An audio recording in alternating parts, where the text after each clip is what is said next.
Well, welcome back, guys. 2015 Chevy Tahoe. I've got the high pressure fuel pump put in it. I did not go with a new PCV valve because I checked it once I had the manifold intake out and it was fine. I didn't see any issues with it. Put the new high pressure pump in it. The old one did show signs. It smelt like it and showed signs of leakage, but nevertheless got it in there, torqued the spec. I think it was like 18 foot-pounds on those bolts or whatever, and then like got my intake gaskets put in, whatever.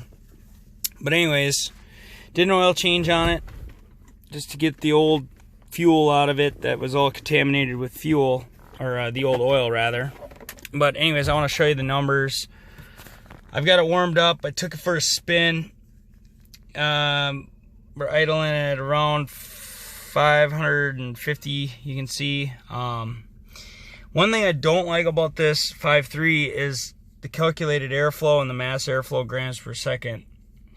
I don't like how it's so low, and I don't know if this has something to do, maybe somebody out there knows the answer, but I don't know if it has something to do with maybe the vacuum pump they use on these for the brake booster or whatever. But I've checked this mass airflow. I've put a new mass airflow in it.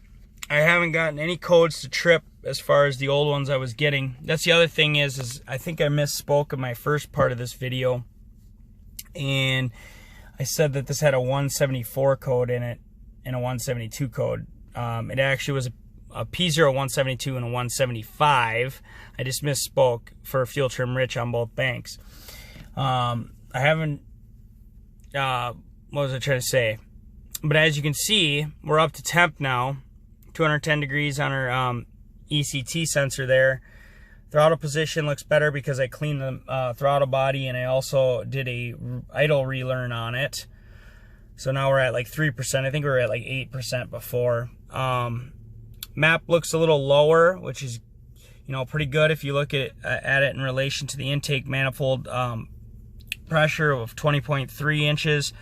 You know, subtract the 7.6, it's pretty good vacuum and idle. I mean, it's not horrible. Truck runs really smooth.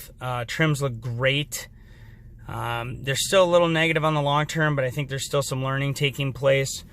Every now and then you'll see the short terms bounce positive, you know, right there, and then that's countering that.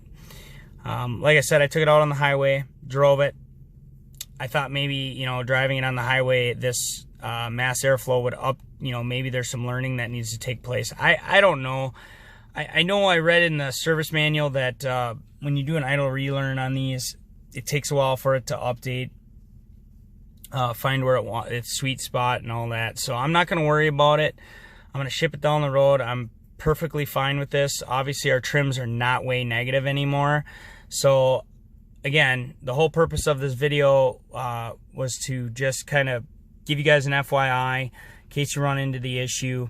Let you know there is a TSB out for it, and for any GM techs out there that may be watching, you know, you guys probably are fully aware of this.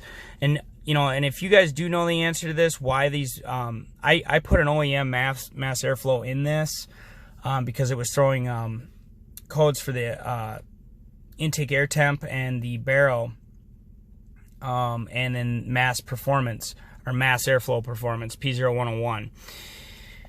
It seems fine now. It's hitting well over 200 plus grams per second on a wide open on the highway, so I'm not too worried about it. I just don't like how it's reading so low, and I don't know if that's, you know, maybe that's the strategy of the computer or whatnot, and, you know, and maybe there is an issue that I'm missing. But I mean, it runs great, trims look great, everything looks great. So I'm okay with it. I'm shipping it down the road. If you guys have any comments, leave them down in the comment section below. But other than that, guys, I apologize. I think this is I want to say it's an L86. I think I said L63 or something crazy like that in the first part.